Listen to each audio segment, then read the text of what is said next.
Baba, katika jina la Yesu, tunasema ni asante kwa ukuu wako na nguvu zako. Tumekuona kuanzia asubuhi, katikati na hata sasa hivi mwisho. Mungu wa ajabu, ungali pamoja nasi. Kwa neema tunakushukuru, tunakusifu na tunaliabudu jina lako takatifu Bwana. Asante kwa sababu tumefufuka pia na Kristo Bwana, na tumeona ukuu wako na kwa kweli maisha yetu tunaibadilisha. Baba, asante kwa neema. Tunalie meza Mungu wa Israeli, nitumie kama chombo chako, nisionekane tuwe uonekane, na kwa hakika Mungu wa ajabu uweze kushuka na kutawala. Na kila confusion inaweza jita majini iweze kuondoka, giza ama chochote kenye Mungu wa ajabu inaweza zuilia isiendelee. Injili yako ama kazi yako Mungu wa ajabu yote iweze kuondoka, na kuanzia saa hii ukuu wako uonekane. Baba, na ni katika jina la Yesu tunaomba na tumeamini. Amen. Salimia hiyo amen. Nipa mwambie tukae chini. Bwana asifiwe. Nashukuru kwa sababu ya siku ya leo. Gari ikionekana kwa kiroho ilikuwa nzito, lakini kwa uwezo wa Mwenyezi Mungu tumefika mahali tumefika, ile sehemu iliyo ya maana zaidi na ile Mungu ametuandalia siku ya leo. Bwana asifiwe. So nataka kuongea kuhusu umuhimu wa dhabihu ama sacrifice that speaks. Bwana asifiwe. Act 10 mstari wa kwanza. Act 10. Nataka tusome pamoja katika kitabu ya Act 10. Tuanze hapo mwanzo, tusonge tu pole pole. Wale wako na Biblia unaweza fungua hiyo kitabu ya Matendo ya Mitume mstari wa 10. Kuna jamaa hapo napenda sana, anaitwa Cornelius ama Cornelio. Bwana asifiwe. Jamaa alikuwa mcha Mungu sana, alikuwa anajua kuabudu sana, alikuwa anajua kupeana sana, na pia yeyote yule alikuwa anamkaribia alikuwa anamfundisha mambo za Mungu. Bwana asifiwe. So kuna vitu nataka uangalie hapa sana. Vitu zenye huyu mtu alikuwa anafanya hazikuwa vitu za kawaida, lakini zilikuwa tofauti, na alikuwa anajua Mungu anamuona na anamsikia. Tusome mchungaji. Katika mji wa Kisaria, palikuwa na mtu jina lake Kornelio. Kulikuwa na mtu jina lake Kornelio ambaye alikuwa jemedari wa kile kilichojulikana kama kikosi cha Kiitalia. Kwa hivyo huyu mtu anaitwa Kornelia alikuwa bado na mahali ametoka, mahali amezaliwa na muhiriga wao. Bwana asifiwe. Yeye alikuwa mcha Mungu. Yeye ni mzuri sana, maana alikuwa mcha Mungu pamoja na wote wa nyumbani mwake. Na hata nyumba yake yeye, mkeo na watu wa familia walikuwa wanamwabudu Mungu. Bwana asifiwe. Kwa hivyo mambo za Mungu hakuwa anakosa kuifanya. Alikuwa anafanya kadri na mapenzi ya Mungu. Na siku sana huyu mtu hakuwa anapatana na mambo kwa barabara. Siku sana hakuwa anapatana na watu wakimudhihaki. Siku anasema kwamba ati hakuwa anapatana na watu wanamletea majaribu. Lakini hakuwahi toka kwa Mungu. Alikuwa mwaminifu yeye na familia yake. Bwana asifiwe. Aliwapa watu sadaka nyingi. Yeye kwa ukweli alikuwa anawapatia watu sadaka nyingi. Umekugatia.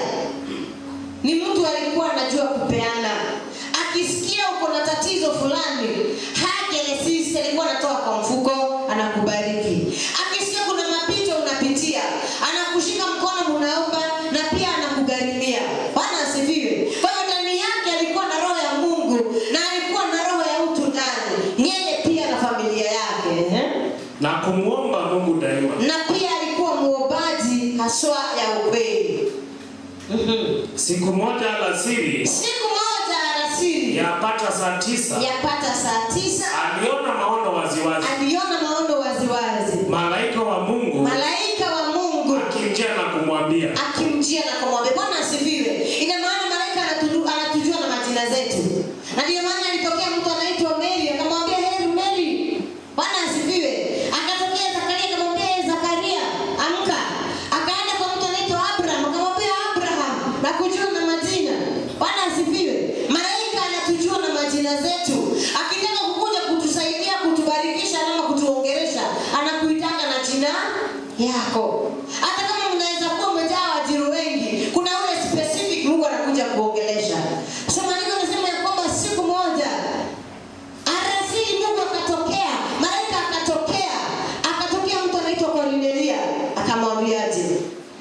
Kornelio akamwita na jina. na kumwambia Kornelio. Kornelio akamkazia macho kwa hofu. Akasema, kuna nini Bwana? Yaani yeye mwenyewe aligundua huyu ni Mungu ananiita. Akagundua huyu ni malaika anatumwa. Na kwa hakika kuna ujumbe anataka kunipa.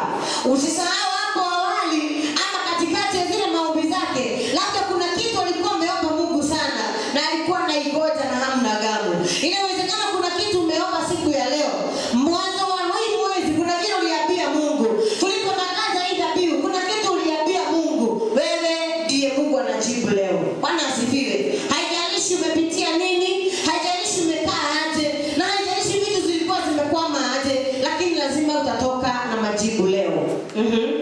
Malaika akamwambia. Malaika akamwambia Kornelio, sala zako na sadaka zako kwa maskini zimefika juu na kuwa ukumbusho mbele za Mungu. Kwa hivyo zile sadaka, zile sala sio hapa tu kwa madhabahu, lakini zinafikaga mpaka mbinguni. Chochote kenye unaachilia kwa madhabahu, chochote kenye unafanya kwa madhabahu, haionekani tu kwa madhabahu, gari inaonekana mpaka mbinguni. Bwana asifiwe. Na wakati unapoongea, ukiona kenye unanenea Mungu, maandiko yanasema ya kwamba sio madhabahu tu, ila tu kwa Mungu.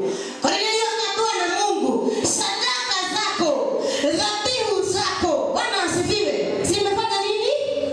Zimekubalika. Na sio hapa tu, sio kwenye ilikuwa inaonekana kwa mkono, hata mbinguni. Bwana asifiwe. Zile matendo uzuri umeishi kufanya hazionekani na macho ya wanadamu tu, lakini inaonekana mpaka na macho ya mbinguni. Na mbingu ikiweka muhuri, hakuna mtu anayeweza itoa. Bwana asifiwe. Sasa tuma watu waende Yapa. Wakamwite mtu mmoja. Jina lake Simoni. Aitwaye Petro. Ili majibu inajibiwa Simeoni bado, na majibu inajibiwa Kornelio. Na hawa watu hawakuwa wamezaliwa katika kijiji moja, wala hawakuwa wa ukoo moja. Kando na hayo hawangekurania madhabihu, lakini maombi yao imejibiwa. Bwana asifiwe. Ni wewe naongelesha siku ya leo. Haijalishi wewe ulinyang'ana aje ndio ufike siku ya leo. Haijalishi umenyang'ana aje ndio upate ile dhabihu. Haijalishi kama kulitokea asubuhi magonjwa ama hiyo wiki ilikuwa na mapito, lakini maombi yako na sadaka zako hata kabla uitoe imekubalika mbinguni. Bwana asifiwe. Kuna wengine wanataka kazi leo na wanajiuliza maswali, nitafanya nini? Mungu anakutetea tayari leo. Bwana asifiwe. Kuna wengine wanaona watoto wao umeambiliwa baraka lakini haifiki. Inafika leo kwako. Bwana asifiwe. Kuna pesa unashika na mikono yako hivi, lakini ikifikia ni hospitali, ikifikia ni madeni, ikifikia masimu za kawaida. Lakini maandiko yanasema kwamba sadaka zako, sala zako, dhabihu zako, mambo yote umefanyia wayatima, mahali popote utamlisha mtu, Mungu ameisikia leo. Bwana asifiwe. Hebrews 7:7. Praise Jesus. Tunataka uende ukijua ile sadaka, ile dhabihu umefanya tayari, Mungu ashaishika. Wewe ukoje wa ahadi yake, maana asubuhi tuliambiwa yeye ndiye anajuanga wakati. Wewe utaachilia, wewe utaomba, wewe utaombewa, lakini yeye ndiye anajua wakati. Na saa hii akiongelea na Kornelio, anasema ya kwamba maombi yako, sala zako, dhabihu zako, sadaka zako, kazi yote umefanya imekubalika. Bwana asifiwe. Tusikie Ibrania anasema aje. Wala hakuna shaka kwamba mdogo hubarikiwa na aliye mkuu kumliko yeye. Huwezi jibariki, huwezi barikiwa na mtoto wako, lazima aliye mkuu aweze kukubariki. Tunabarikiwa na nani? Na Baba. Bwana asifiwe. Usikubali kukaa tu kimya, maana hata kama utatajirika aje, hata kama mambo zako zitainuka aje, hata kama utaenda wapi, lazima utakuwa na kava ya mtu anaitwa mtu wa Mungu. Jua hivyo. Bwana asifiwe. Mtu anaitwa Rutu. Maandiko yanasema ya kwamba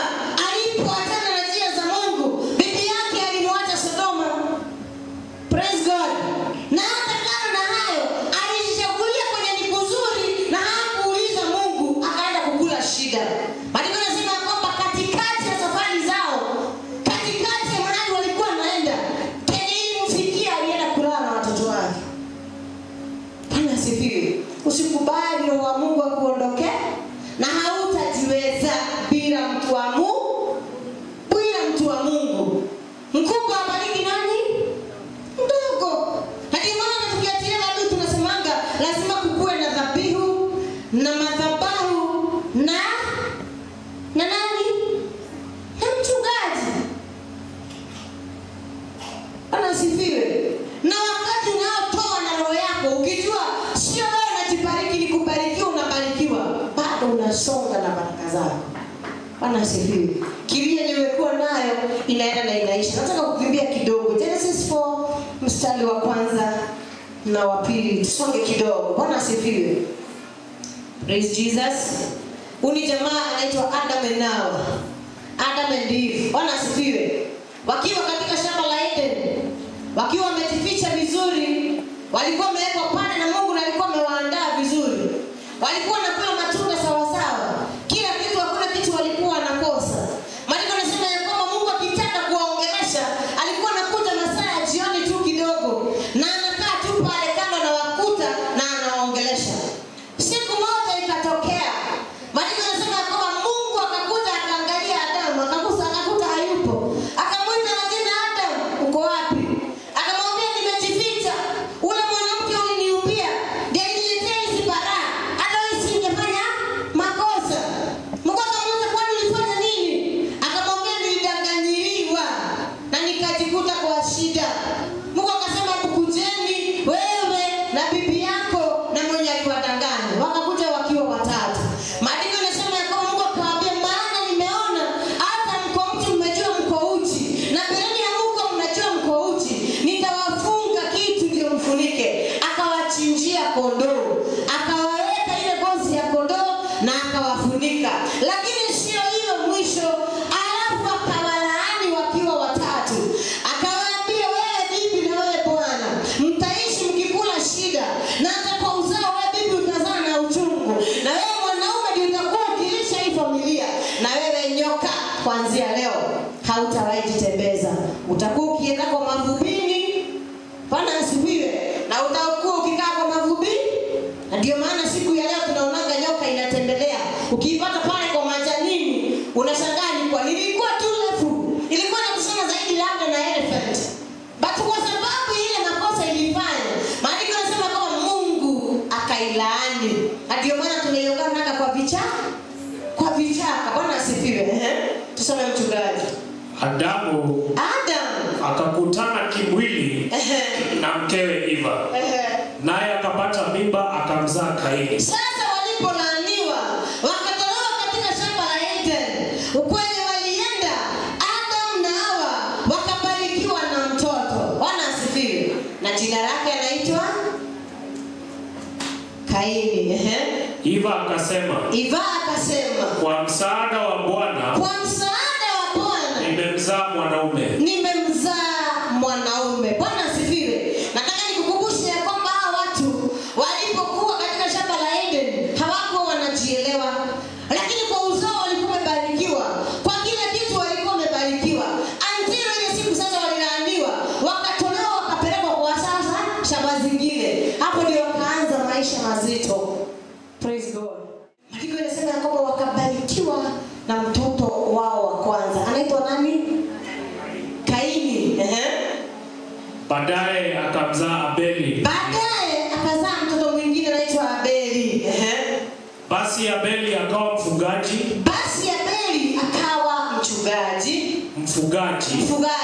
Na Kaini akawa mkulima. Ni watu wangapi?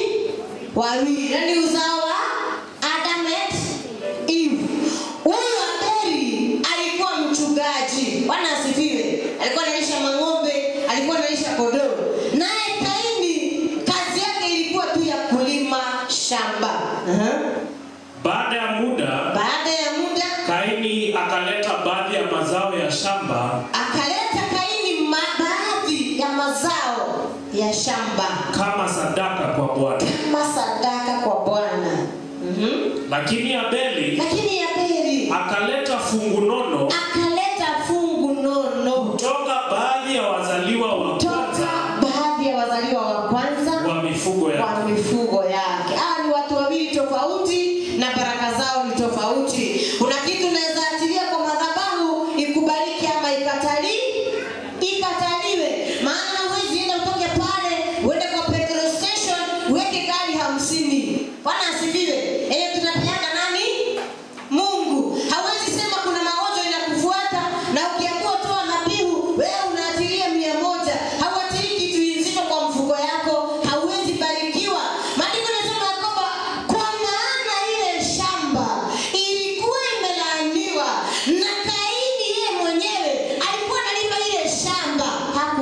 alibarikiwa? Nani alibarikiwa? Abel, kwa kutoa na roho nzuri, na akatoa vitu nono. Biblia inasema vitu nini mchungaji? Abel alitoa nini? Bwana akamkubali Abeli. Bwana akamkubali Abeli pamoja na sadaka yake. Pamoja na sadaka yake. Lakini Mungu hakumkubali Kaini. Hakukubali Kaini pamoja na sadaka yake. Pamoja na sadaka yake. Uanze sasa kujiangalia. Uone sadaka yako venye umeiweka. Bwana asifiwe. Ama uliweka na moyo yako ikiteta, ikinugunika, ikisema hapana, singetoa, afadhali ningenunua unga, afadhali ningeiweka, afadhali ningetoka hapa niende nikakule nyama. Chunga. Ningeomba kila mmoja abarikiwe kama Abeli. Bwana asifiwe. Sadaka zako zikuwe kama za Abeli. Maana umetoa na roho nono. Bwana asifiwe. Maana umetoa kenye Mungu amekuwezesha na roho moja. Bwana asifiwe. Genesis 8:20-22. Tusikie jamaa hapa. Genesis 8:20, tuanze hapo mpaka 22. Kuna jamaa hapa alitendewa na Mungu, anaitwa Noa. Maandiko yanasema ya kwamba hakujua atauliza Mungu maswali aje, ama atamsaidia aje, ama ataenda kwake afanyiwe aje tena. Lakini maandiko yanasema ya kwamba alipoendelea aliona ni muhimu afanyie Mungu dhabihu. Tusome Mwanzo 8 kuanzia 20. Kisha Noa akamjengea Bwana madhabahu. Akachukua baadhi ya wale wanyama na ndege wote walio safi, akatoa sadaka za kuteketezwa juu ya madhabahu. Umesikia maandiko yanasema Noa alitoa zile vitu safi. Do you know unaweza atilia even 100k kwa madhabahu na ikuwe si safi? Roho yako haipo, inataka ni kama umejisumbua sana. Na mwingine akuja hata 500 na ikubariki na bibi yake ikubarike. Maandiko yanasema ya kwamba kwa maana Noa alikuwa anataka Mungu amfanyie kitu fulani, utasikia. Alienda na akamtolea zile vitu safi na zile vitu nzuri. Halo. Bwana asifiwe. Imana tunaambiwa tukileta mazao ya kwanza, tukileta fungu la 10, tukileta zile vitu tunaweka kwa madhabahu, wengine wanaleta kwa maana zimeoza. Leta kitu nzuri ubariki. Na sijawahi ona mtu anafanyia Mungu kitu nzuri Mungu anakosa kumuinua. Bwana asifiwe. Bwana akasikia harufu nzuri ya kupendeza. Bwana akiwa juu, Bwana asifiwe, akiwa mahali amejificha, akagongwa na harufu nzuri ya kupendeza. Ile dhabihu ikaanza kuongea. Bwana asifiwe. Na ilipoanza kuongea, what happened? Naye akasema moyoni mwake, kamwe sitailaani. Huyu ni Jehova sasa anaongea. Kwa maana Noa amelifanyia hii dhabihu. Naye akaanza kusema na moyo wake, kamwe sitawahi ilaani tena ardhi kwa sababu ya mwanadamu. Kwa sababu ya mwanadamu. Ni nini imeongea hapo? Ni nini imeongea? Dhabihu. Bwana asifiwe. Inawezekana umekuja kwa sababu kazi zako haisongi. Maana ile mchanga umeiachilia ililaaniwa. Kuna mtu aliweka madawa mahali pale, hata ukifika haisongi. Kupitia hiyo dhabihu tu umeachilia, utaanza kuona mlango umefunguka. Bwana asifiwe. Labda umeajiriwa kwenye ni watu ni wengi sana mahali, lakini wewe mwenyewe tu ndio unaonewa. Hii dhabihu yako Mungu akisikia harufu yake, hata tayari ishaanza kufanya kazi. Ukuta tena kibali imekurudia. Praise God. Kimbia nami katika kitabu cha Genesis 9:20. Usikie after huyu jamaa kutoa dhabihu, what happened? After kufanyia Mungu hizi vitu zote, na after Mungu kusema sitawahi laani tena ardhi, what happened? Genesis 9:20. Noa akawa mkulima. Na sasa wakati alipobarikiwa alitoa dhabihu, akaanza kazi ya ukulima. Noa akawa mkulima.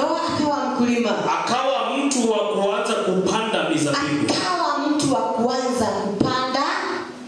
mizabibu. Yenye sasa tunatumia siku ya leo. Bwana asifiwe. Kwa hiyo Mungu akisema anabariki, anabariki na unaona. Ile shamba ama ile ardhi ilikuwa kupitia mtumishi wa Mungu. Bwana asifiwe. Si kwamba alikuwa mzuri, lakini kwa sababu ya dhabihu. Twende tukimbie kidogo in the book of 2 Samuel 24:25. Kuna jamaa anaitwa David bado. Na David alikuwa mtu mzuri sana. Kwa wengine alikuwa mtu mbaya sana. Siku moja Mungu akakasirika kwa sababu yake. Mtusomee maandiko. 2 Samuel 24. Mstari wa 25.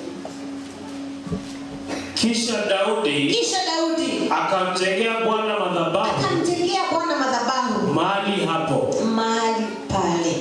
Bwana asifiwe. Alikuwa na vita siku moja, Mungu akakasirika kwa sababu yake, akaachilia magonjwa zilikuwa zimejitaja mahali, akaambiwa chagua kitu moja yenye nitakupanish nayo, akasema afadhali upande wa Mungu. Akakaa akaona ni vizuri nitafute njia, ninunue mahali nigaramie. Akaenda akapatana na jamaa anaitwa Arauna. Maandiko yanasema Yakobo alipomkuta, akamwambia mimi nataka uniuzie shamba, nijengee Mungu madhabahu. Alipojenga madhabahu, ile upepo ilikuwa imepiga Waisraeli ikafanya nini? Ikaondoka. Inawezekana ni magonjwa ilikuwa inakufuata, itaondoka kupitia dhabihu. Bwana asifiwe. Yaani visirani zilikuwa zinakuandama, zinaisha kupitia dhabihu. Genesis 17 mstari wa kwanza, wa pili mpaka wa 5. Tuone huyu jamaa anaitwa Abraham vile Mungu alikuja kumbariki tukienda kumalizia. Genesis 17:1-3 5.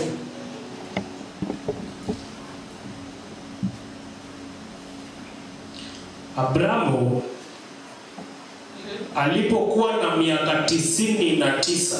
99 ni ngapi hivyo na kizungu? 99. Alipokuwa anafika miaka 99, Bwana akamtokea akamwambia. Hapo ndipo Bwana alimtokea na akamwambia, Mimi ndimi Mungu Mwenyezi. Haijalishi miaka, haijalishi umekawia muda gani. Bwana asifiwe. Usiambiwe na mtu atuwezi jengwa nyumba ya mawe ukae kwa maana uko na miaka 70, utakaa tu mpaka miaka 100 yako hivi. Usiambiwe na mtu uwezi zaa na miaka 50, utazaa bado kama ni mapenzi ya Mungu. Usiambiwe na mtu kama uwezi oa kwa maana saa hii tuko na miaka 50, hadi utaoa. Yaani kile Mungu amesema wakati wake ukifika lazima ahadi itatimia. Kuna ahadi ilikuwa ameahidi Abraham akiwa sana 99 ndio alimuongelesha. Mimi ndimi Mungu Mwenyezi. Enenda mbele zangu. Na uishi kwa unyofu.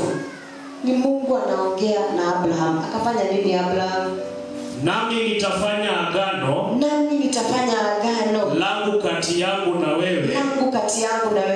Nami nitakuzidishia sana. Bwana asifiwe. Sana. Ukisimama hapa hata kama kuna vitu nataka kufanya, Mungu akufanyie, akutimizie, kula agano na yeye. Si umenitimizia Baba, hata mimi nitakutumiki. Naye Mungu kenye atafanya zile ahadi na zile agano atakula na wewe ni za kuzidisha baraka sana. Haikuwa kama mdende ulikuwa unaona 500. Sasa Mungu ataziongeza sana. Nani hataki kubarikiwa? Sasa tunataka kubarikiwa. Please God. Abraham akaanguka kifudifudi. Yaani kwa kunyenyekea ndio maana tunaambiwa tilete mbele ya madhabahu. Alipoambiwa hivyo alianguka kifudifudi mbele za Mungu. Kasema nini? Naye Mungu akamwambia. Kwa upande wangu. Hili ndilo agano langu. Na wewe.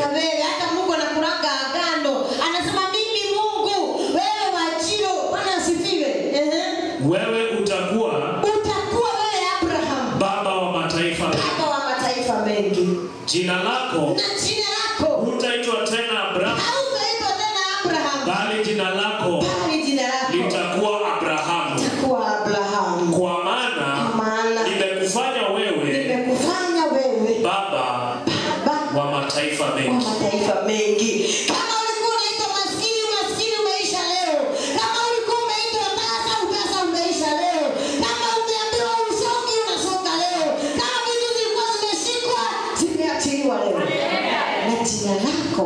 limebadilishwa. Bwana asifiwe. Yaani watu wanakuona unakaa umaskini, waambie sasa nimegeuzwa. Bwana asifiwe. Kuna watu wanajua kuimba nyota za wengine sana, wanajua kuzialia sana, wanajua hata kuzipepeta. Unakuta ulikuwa na njia zimefungana all of a sudden. Ulikuwa unatokea kibali na kurudia kufuata. Sasa hivi hakuna. Leo Mungu amesema nimebadilisha hata jina lako. Aliambia Abraham venye nimekuona. Ni kama Mungu alikuwa anasema hauendi haukufi haraka wewe. Usione kama wewe ni mzee. Hakuna mahali unaenda, gari inasonga na wewe. Bwana asifiwe. Na mkono ambia Mungu, nitaishi na nitaishi na baraka zangu. Nitaishi na nitaishi na baraka zangu. Na jina langu limebadilishwa leo. Nimebarikiwa. Bwana asifiwe. Kimbia mchungaji bado. In the book of Genesis 27. Tukimbie tu bio 1-7. Bwana asifiwe. Nataka uende ujisomee kabisa, uende uelewe zaidi. Enda ujisomee vizuri ndio uelewe zaidi. Genesis 27 mstari wa 1 mpaka wa 7. Kuna jamaa hapo anaitwa Isaac. Wakati ulipowadia wa kukufa, akaona sasa mimi nitakufa lakini lazima niachie baraka. Isaki alipokuwa mzee, Isaac alipokuwa mzee, na macho yake yalipokuwa yamekosa nguvu, yani haioni vizuri, akamwita Esau mwanawe mkubwa, akamwambia mwanangu.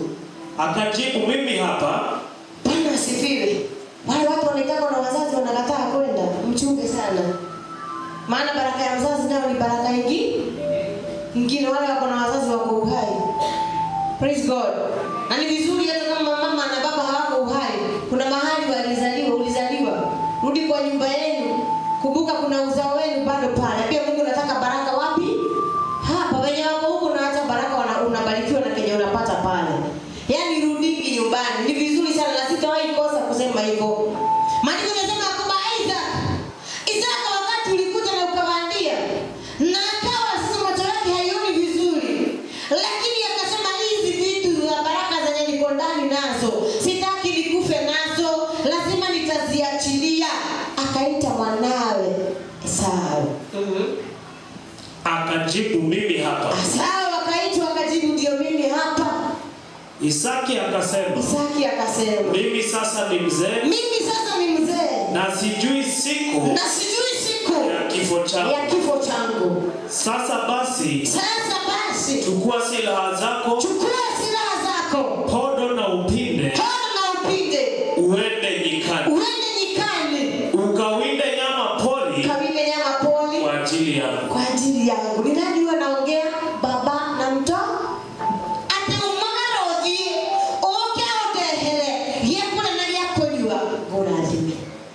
Bwana asifiwe. Praise God.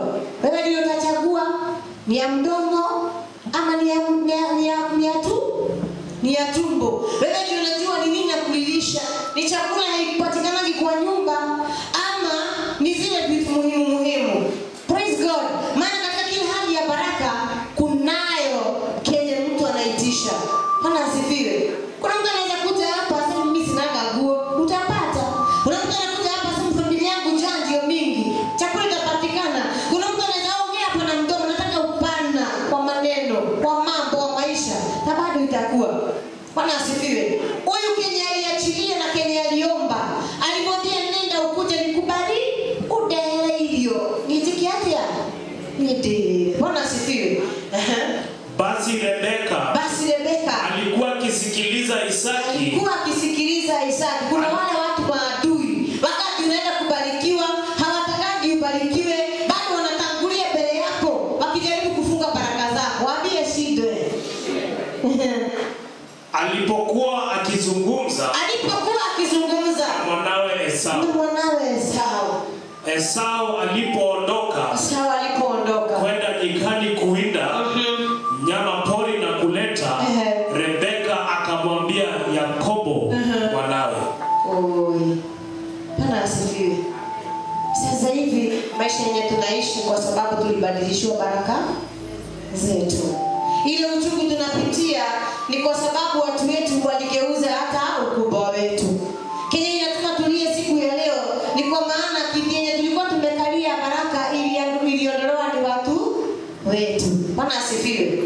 lakini mwishowe lazima tutaipokea siku ya leo. Praise God. Nataka utoke hapo mchungaji, ruke tu ya mwisho tumalize. 17 Genesis 18 mstari wa kwanza tutoke hapo. So nimeongea kuhusu Isaac, baraka za nyumbani, na hata ukikuja hapa ndio unajua ni baraka gani unataka. Ila ni baraka za tumbo, ila ni baraka za vitu za upana, ama ni maisha gani? Wewe utaambia Mungu, wewe utaambia Mungu. Genesis 18 mstari wa kwanza tusonge tu tuone kama tutafika 12 tukiruka. Bwana akamtokea Abrahamu. Bwana akamtokea mtu anaitwa Abraham Karibu na mialoni ya Mamre. Karibu na mlima wa Mioroni. Wakati alipokuwa ameketi kwenye ingilio la hema lake wakati wa dhuhuri. Abrahamu akainua macho, akaona watu watatu wamesimama karibu naye. Alipowaona, aliharakisha kutoka kwenye ingilio la hema lake kuwalaki na kuwasujudia hadi nchi. Ni wageni wenye Abraham hakuwa anatarajia. Na maandiko inasemanga ni malaika. Bwana asifiwe. Maandiko inasema kwamba hakuwatoa nje. Gari tu kenye alifanya aliwakaribisha. Bwana asifiwe. Kuna mtu anaweza kuja kwako, uone ni labda huwezi mkaribisha na labda ni baraka amekuja nayo. Akasema, kama nimepata kibali machoni penu, Bwana wangu, usipite mtumishi wako. Nani anaongea? Abraham. Juu sasa ataona watu kwake na hajui amekuja kufanya nini. Acha yaletwe maji kidogo, kisha nyinyi nyote mnawe miguu yenu na mpumzike chini ya mti huu. Malizia. Niruhusuni niwapatie chakula kidogo mle. Ile mpate nguvu muendelee na safari. Hizi ni baraka zimetembelea Abraham kwa nyumba na hajui. Ile pia anapokea wageni kwa uzuri. Na hata akiwapokea anawafanyia zile vitendo nzuri, kuangalisha mahali nzuri, kuwaosha miguu, na sasa ameanza kuwashughulikia. Kwa kuwa mmekuja kwa mtumishi wenu. Nao wakamjibu, vema sana. Fanya kama vile unavyosema. Hivyo Abrahamu akaharakisha, akaingia hemani kwa Sara, akamwambia, chukua vipimo vitatu vya unga laini haraka, ukande na uoke mikate. Kisha Abrahamu akakimbia kwenda kwenye kundi, akachagua ndama nzuri laini. Umesikia wanatafuta vizile vitu za muhimu. Kuna ngano na kuna nyama, vitu za kubariki. Ukitaka kutembelea mchungaji ama mtu mkubwa ama rafiki mzuri, tembea na hizo vitu. Zinakuwa za baraka. Bwana asifiwe. Hata hizo ukipelekea mtu kitu baya inakurudianga. Yaani jungesho utapewa. Abraham aliingia akatoa ile kitu nono na akaambia Sara, kaga unga. Na akapa mtumishi ambaye aliharakisha kumtayarisha. Kisha akaleta jibini, maziwa na nyama yule mdama iliyoandaliwa. Akaviweka mbele ya wageni.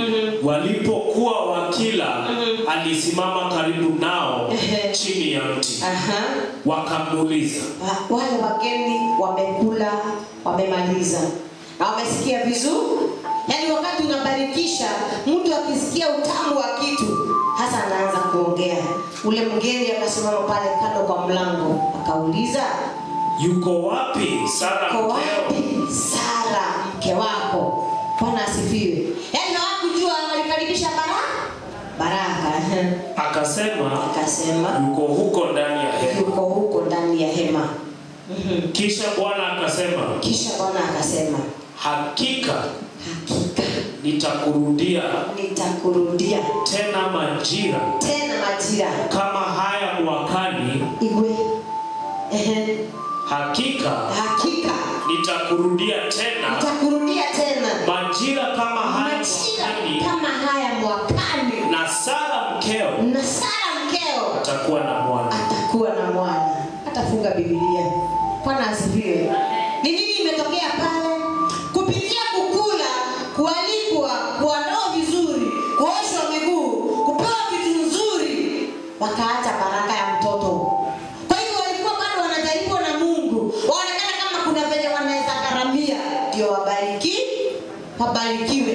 Akaamua venye tumenifanyia mwaka ujao bado tutakuwa na baraka. Lakini bado mkeo Sara atakuwa na mimba. Sara ni kucheka alicheka maana hakuwa naamini. Yaani ile vitu zinakusumbua. Leo ukifanya kazi ya Mungu, ukifanya dhabihu ya Mungu, Mungu anakufungulia njia. Bwana asifiwe. Zile mambo zilikuwa na giza mbele zako, giza itaondoka na Mungu akufungulie njia. Praise God. Bwana asifiwe. Moja nami na wachungaji wa Bethsaida na wana Bethsaida, ningetaka tujipeleke mbele za Mungu dakika 5. Kila mtu ajiombee makosa na dhambi zake, na kwa hakika Mungu atatutendea ndio tuweze kumalizia vizuri na tumalizie bado ibada ya dhabihu tukiwa pamoja. Na tuombe. Mwadhani, katika jina la Yesu tunyenyekea kwa mikono yako Mungu wa ajabu jioni njema ya leo. Tusamehe makosa na dhambi zetu mbele zako Bwana. Tutakaze kwa neema na rehema zako Mungu wa Israeli. Baba Mungu wa ajabu, wakati umefika wa kukula meza ya Bwana, na kwa hakika Mungu wa Israeli tunakupenda, na ndio maana siku ya leo Mungu wa Israeli tunaihudhuria tukiwa pamoja Bwana. Tusamehe makosa na dhambi zetu mbele zako Bwana. Tutakaze kwa neema na rehema zako. Tunaweza kuwa Mungu wa ajabu Jehova tumekuwa na makosa. Tunaweza kuwa Mungu wa ajabu dhambi zimezidi. Tunaweza kuwa Mungu wa Israeli tumepitishwa kwa mambo mengine mabaya. Tusamehe Mungu wa Israeli. Bwana, tukienda kukula meza ya Bwana, tunaomba tuoshwe na damu yako takatifu Jehova. Tukubariki kwa mikono yako. Utuondolee lawama, giza, na hata Mungu aje kwa mikono yako Baba, tupate kuona mema. Na kabidhi ya watumishi wako mikononi mwako Dadi, waoshe waonekanie Jehova. Yote yule yako mgonjwa, ugonjwa ishe. Yote yule yako Mungu wa ajabu na vita mbalimbali zifike mwisho, na kuunganisha Mungu wa ajabu meza ya Bwana dhabihu ya siku ya leo. Maisha ibadilike upya. Na kwa haya yote Mungu wa ajabu kitembelea, tutasema ni asante Baba, na ni katika jina la Yesu tuomba na tumeamini. Nikurudishie Mungu nini kwa ukarimu wake wote alionitendea. Nitakipokea kikombe cha wokovu na kulitangaza jina la Bwana. Nitaziondoa nadhiri zangu kwa Bwana na mbele za watu wake wote.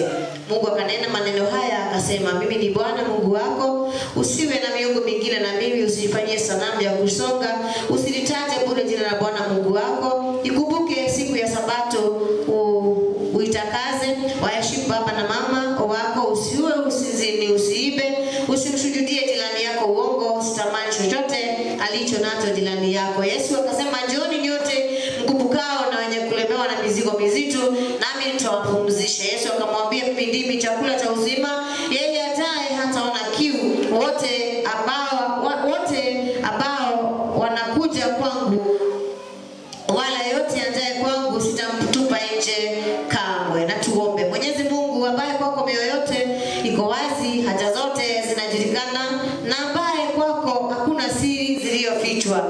Tazama mawazo ya mioyo yetu kwa upumzio wa Roho Mtakatifu, ili tupate ukamilifu na kulitukuza jina lako takatifu, na kama ipasavyo kwa Yesu Kristo Bwana Mungu wetu.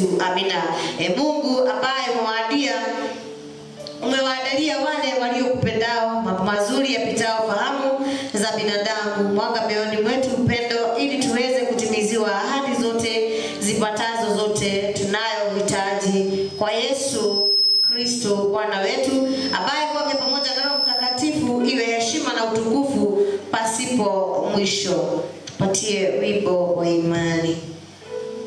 Wewe ni Mungu mpasua bahari, haufananishi na kitu kingine, haufananishi na kitu kingine. Kama vile Yesu Kristo alivyoutoa mkate usiku ule, ayatolea na kuchukua mkate na divai,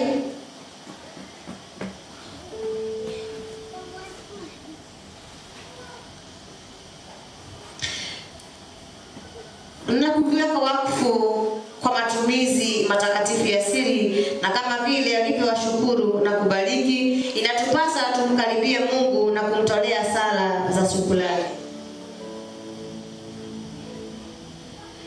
Bwana awe nani. Inueni mioyo yenu kwa Bwana. Atumshukuru Bwana Mungu wetu.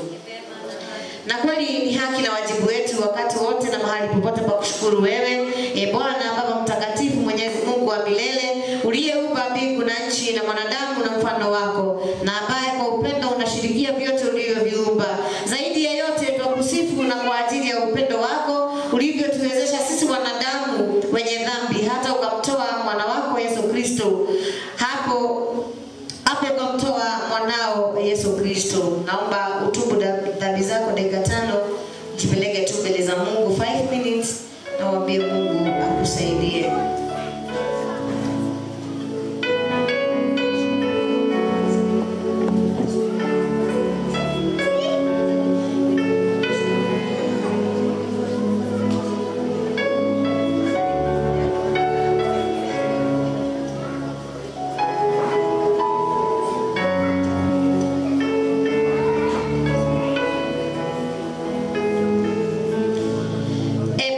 Tukusifu kwa ajili ya Roho wako Mtakatifu ambaye anatufahamisha ya kwamba umetutia muhuri katika ubatizo tuwe wako ili tupate kuyatangaza matendo ya ajabu.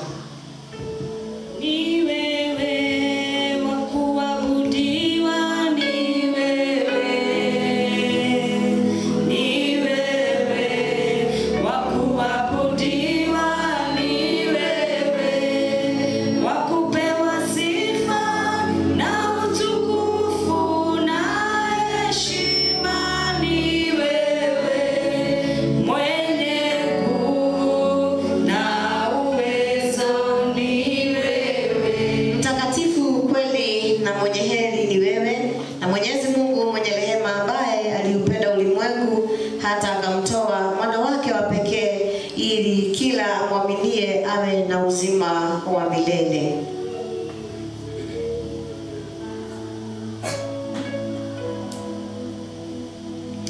Kufuatana na desturi ya mfano wa agizo la Bwana Yesu Kristo kwa ukumbusho wake tunafanya hivi, ambaye usiku ule alisalitiwa akatoa mkate na akachukua mkate, na ambaye ule usiku akatoa mkate naye kisha kushukuru na akaumega na kusema,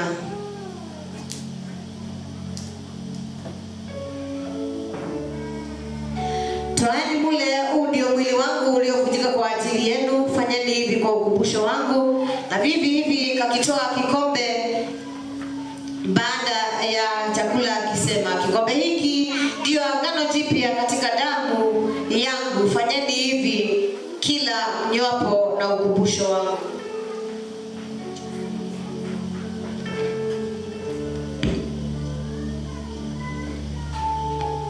Tupatue pambio. naja mbele zako Mungu wangu, nikiwa nazo heshima zote, ninakiri yale uyatendayo, hakika wewe ni mwema. Twaeni mle, huu ndio mwili wa Kristo uliovunjika kwa ajili yenu, fanyeni hivi kwa ukumbusho wake. Kikombe hiki ni agano jipya katika damu yake Yesu Kristo, imwagikayo kwa ajili ya wengi na kwa ondoleo la dhambi. Nyweni nyote katika dhiki. Tupatiwe pambio. Damu ya Yesu iliyomwagika yaweza mambo yote. Damu ya Yesu iliyomwagika yaweza mambo yote. Ilimwagika tusamehewe, yaweza mambo yote.